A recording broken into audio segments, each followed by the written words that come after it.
Bismillahirrahmanirrahim. Assalamualaikum warahmatullahi wabarakatuh.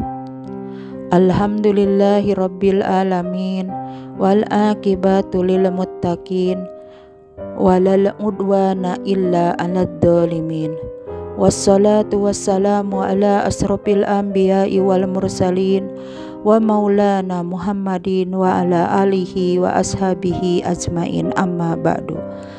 Pertama-tama kita panjatkan puji syukur kita kehadirat Allah Subhanahu wa Ta'ala yang telah memberikan kita nikmat iman dan kesehatan.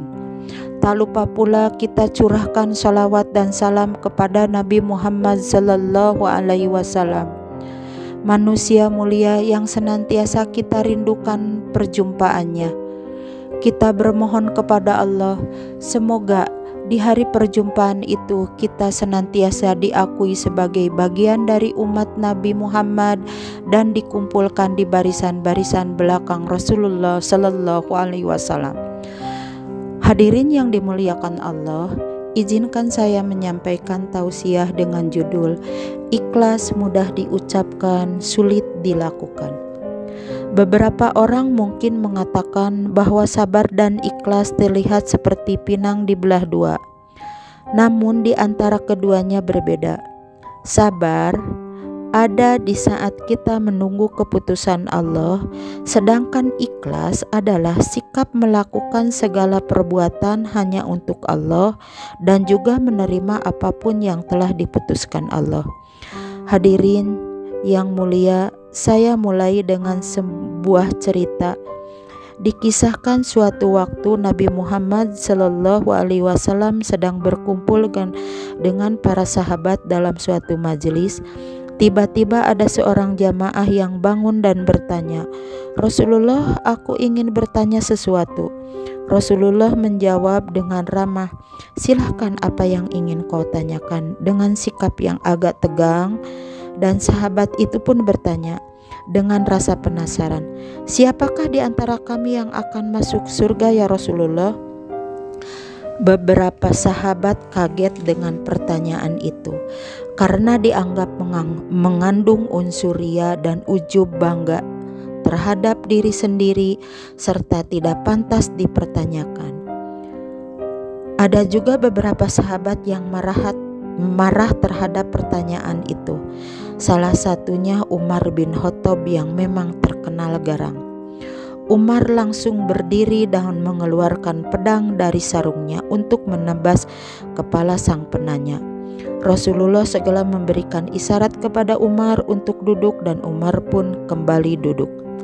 Jika Rasulullah tidak memberikan isyarat, mungkin kepala orang itu sudah terbang. Rasulullah tersenyum mendengar pertanyaan itu dan kemudian beliau menjawab, "Kalian semua lihatlah ke pintu, sebentar lagi sang pintu surga itu akan muncul." Setiap mata sahabat pun langsung menuju ke arah pintu dan diduga hatinya menunggu kedatangan orang itu. Tidak lama kemudian datanglah seorang pemuda sederhana yang mengucap salam lalu menggabungkan diri ke dalam majelis. Para sahabat bingung. Apa kehebatan pemuda ini? Hanya seorang pemuda biasa yang pemalu dan tidak termasuk dari daftar golongan sahabat dekat Rasul. Mereka dengan sabar menunggu penjelasan dari Rasul.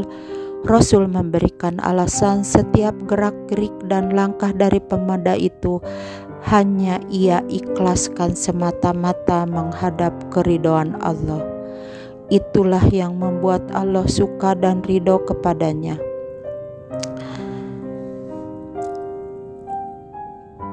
Para sahabat kaget dan terhentak karena banyak yang merasa bahwa segala amal perbuatannya selama ini terkadang tidak semata-mata karena Allah, namun diniatkan untuk hal lain.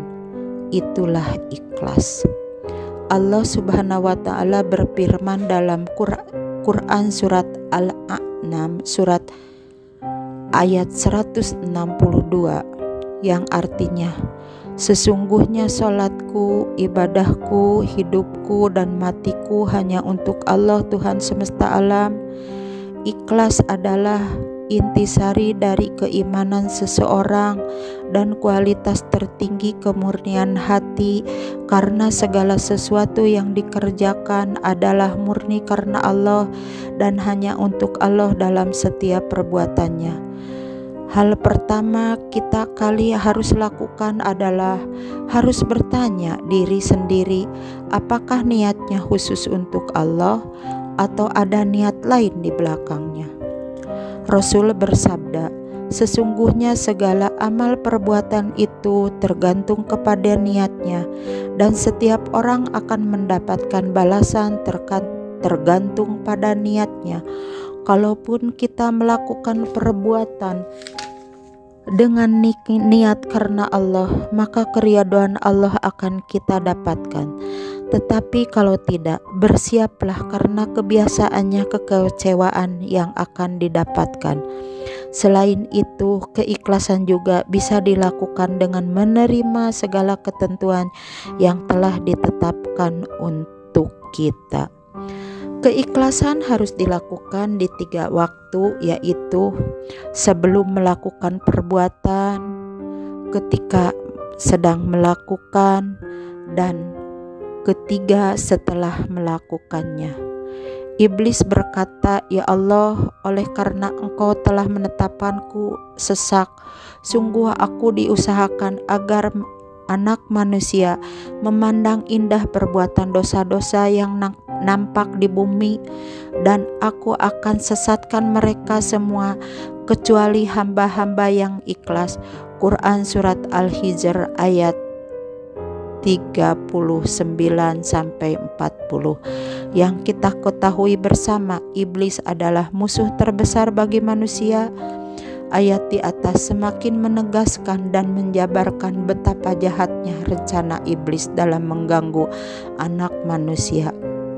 Iblis telah berjanji dengan segenap tenaga dan kekuatan untuk menyesatkan anak-anak Adam yang tidak memiliki keikhlasan dalam mengerjakan sesuatu.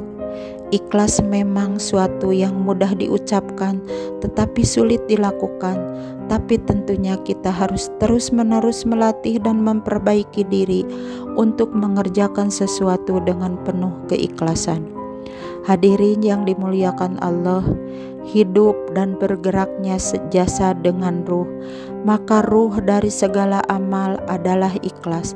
Tanpa keikhlasan amal kita menjadi hampa. Marilah kita mulai menempuh dan memupuk dan melatih diri kita untuk ikhlas dalam segala hal. Hadirin yang dimuliakan Allah, tausiah ini saya tutup dengan hadis Nabi Muhammad SAW. Aku pernah bertanya kepada Jibril tentang ikhlas. Lalu Jibril berkata, aku telah menanyakan hal ini kepada Allah. Lalu Allah berfirman, ikhlas adalah salah satu rahasiaku yang aku berikan ke dalam hati orang-orang yang aku cintai dari kalangan hamba-hambaku. Semoga kita semua bisa menjadi pribadi yang dicintai Allah, maka dengan itu kita bisa merasakan nikmat ikhlas yang diberikan Allah. Mudah-mudahan kita menjadi hamba Allah yang mukhsin. Amin ya rabbal alamin. Itulah yang saya dapat sampaikan. Semoga bermanfaat bagi kita semua. Tiada satu pun yang sempurna. Punten seueur kakiranganana, pasti ada celah dan cacatnya. Terima kasih atas segala perhatiannya. Mohon maaf atas segala kekurangannya. Akhirul kalam, wabillahi taufiq wal hidayah. Wassalamualaikum warahmatullahi wabarakatuh.